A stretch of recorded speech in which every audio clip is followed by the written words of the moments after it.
Right, what I'm going to do today is I'm going to do a reading from one of my books. Now, this book is available, and here it is. This is the cover's a bit crappy. I mean, it's got some stains on it. What we're going to do today is I'm going to do a reading from my book Christ. Now, this one you can actually get. Here it is. Hope you can see that properly. It's on sale, so you can get it. I'll put the details on at the end. But look, I love it, to be honest. I mean, I would say that, wouldn't I? Because I wrote it. But it took me a long time to write. I'll tell you what, it's a crime thriller. Okay, you'll get the idea when I read this this sort of clip from it. But the point about it is this, really. When my mum passed away, my dad told me, he said he went out one day, not long after she'd gone, and he was thinking while he was out, something happened, and he said, I must tell her about that when I get home. And then he suddenly remembered that she wasn't there any longer, which I found quite touching, quite sad. And I thought to myself, what if you still could keep in touch with somebody once they had departed from this life? So that's kind of like the bedrock of this story. So it's a crime thriller, but it's got a kind of I suppose, a bit of a supernatural twist. Anyway, let me read I'm going to read the first couple of short chapters. See what you reckon. So I hope you're all sitting comfortably. Here we go. Christ, remember when you used to beat someone? Vinny, leaning back in the chair, black wife beater tight but unable to contain the curling black chest hair, small black running shorts stretched over thick hairy brown legs, toes curling in thongs, legs astride so anyone passing can see the stallion's cock slumbering in there, black eyes glittering like a fish in the rainbow light shining off the water. Hair worn long, loose, slick, black as Exxon Sweet Crude. Christ leans forward over the nickel table. You look so gay. Vinny smiles. Yeah, I do. He gets up, waves to the kids messing down by the harbour side, shakes his head. Some day someone will fall in there and drown. Tia, Tudor, Sax, get on over here. We're going in, kids. They run, screaming, jumping. 5-year-old Saxon hopping from one foot to another. Been a rabbit this morning. Hands curled in front of him, Bugs Bunny front teeth. Tudor brushing 7 years of spun caramel floppy hair from his eyes. Tia laughing, looking at T with Vinny's black eyes. Vinny thinks I'll have to watch out for that young man, my daughter, the way she looks at him. If I had a double barrel and I was back in the old country, I'd be cocking it. A ferry hoots, its wash curls up the side of the harbour wall, slow and gold as honey in the bright morning light. Sunlight flickers through chuckling water fountains as they tumble laughing through hissing doors, sucked into a sudden cool and quiet world. One family ticket please, and special Sunday rate too. Vinny runs on the spot, knees high. The kids watch him suspiciously. Christ leans on the counter, giving the bespectacled obese woman behind the grill a smile. He's never seen glasses so thick. Finger smudges cloud the edges of the lenses. Her brown eyes look big as planets. Christ's orange and red Paul Ropp shirt flutters. The invisible air conditioning breeze makes his eyes water. He crinkles them like George Clooney, brushes a hand through short fuck you grey hair. Where's the mother? The mother, says Christ, feigning surprise. Yeah, the woman leans forward on her counter, making it creak like a tea-clipper climbing a tall wave. The stick-like girl next to her with the Tracy badge shoots her an alarmed glance. You know, the mother in this family. Vinny comes and stands next to Christ, puts a bare brown muscled arm round his friend's shoulders, gives the woman a look. We're a gay family.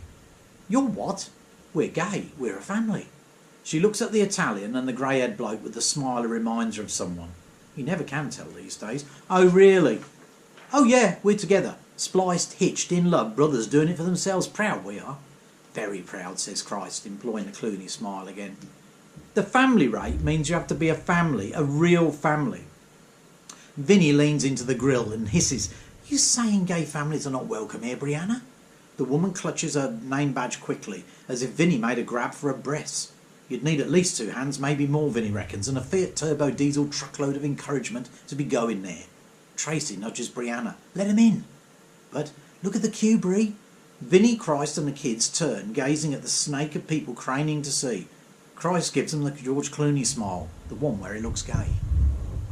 When I am a big man, I will buy me one of these LO cars, says Saxon from the comfort of the hand-stitched cream buffalo Ferrari Enzo driver's seat. Vroom, vroom. He suddenly stands on a seat, leans out the open window, shakes a small fist and shouts, "Hey, out of my way, sucker!" I told you, he listens and learns. Vinny shakes his head. I never say sucker. He's 5, he can't get his tongue round an F. Funny. In the passenger seat, Tudor, arm resting on the windowsill, tilts his Ben 10 watch, catches the overhead lights and makes it glow green. Tia strokes his arm. The boy smiles at the girl who was born on a Sunday 2 days after he's entered the world, pissing a silver arc in the air. "It's a boy," said the midwife, holding him at arm's length. "Yes," Chrysler said, smiling, "our firstborn." "Jesus," breathed Vinny, looking at them. "They're just kids." "Oh yeah, tell me again when he don't get home on time. Hey, listen, what I said there before outside." Christ pinches the bridge of his nose, closes his eyes. "I just meant, yeah, I know, but I'm fine." "Yeah, right, and one day I'll be driving a canary yellow Ferrari Enzo." "Well, it is a very good gay choice." "You're so funny. Listen, why don't you go back to work? I hear crime's soared on the mountain since you quit the cops." Christ bites his lip and looks down. "I haven't quit, I just can't work there anymore." The two friends stand in silence. "Come on, Christ," Vinny punches him on the shoulder. "Let's look at the scooters." Glory Ridge spends the afternoon at Bone Mountain Fairground. She wanders grassy aisles between tents and food stalls. Brightly coloured streamers and tarps snap in the breeze. The strong hot wind lifts the silky ends of her brief red top. Her stomach is flat and tanned. Every man eyes her. She strides by on long brown legs in raggedly cut shorts. Her gold sandals over pink glitter-painted toes wink in the sun. She looks at the sky. A bead of perspiration tickles and tumbles between her nut-brown breasts. She smiles as she remembers. Her ears roar like the sea. Jesus, she's never gone this far before. If she'd had her dough-brown eyes open, she'd have seen the clouds thicken. If she'd been paying attention, she'd have felt the hot air compressing. But his tongue is in her mouth, and she is sucking on it like she's mad, eyes shut tight, funfair colours whirling behind her eyelids. Someone is groaning, and it's her, as his hand slides up under the shorts. It's so warm in the car, even warmer than outside. His hand stops teasingly short of her damp panties, wet cotton biting and making her squirm. Oh, it's so good to be 16. She shifts on the leather seat. It creaks beneath her as she pushes herself onto his fingers. He presses them back at her and she opens her legs a little further and groans. His lips crush against hers hard and she sucks and writhes, as you do. She'd loved him from the first time she saw him. Even though he's older, it doesn't matter. "More experienced I am, glorious glory," he told her with a smirk. And so he was, or at least his hands and fingers and mouth were. When she hears it, she thinks the rain has come at last. But when she opens her eyes, the man is there, clammy face pressed flat to the window, stick slow tap tap tapping. She shrugs and shivers even. That was a while ago. The fair was fun, but it's closing now, and Glory walks along the roadside alone. A fat drop of rain plops and trembles on her arm. She stares, closely smiling at its fragility and strength, watching until it bursts, bleeding a second of delicious warmth across her skin. Low black clouds sweep in. The mountains disappear like magic. She shivers again, even though the air is hot as hell. She loves nature, but this is something else. This makes her afraid. A fast car whistles past, ripping her scream. I think that'll do for the moment.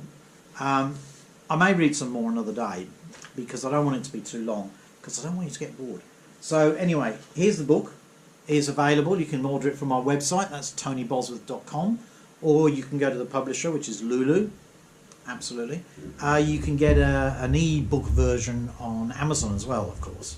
But look, I'll tell you what, I'd buy the hard copy if I was you. Well, the paperback anyway. Okay, let me know what you think. Thank you.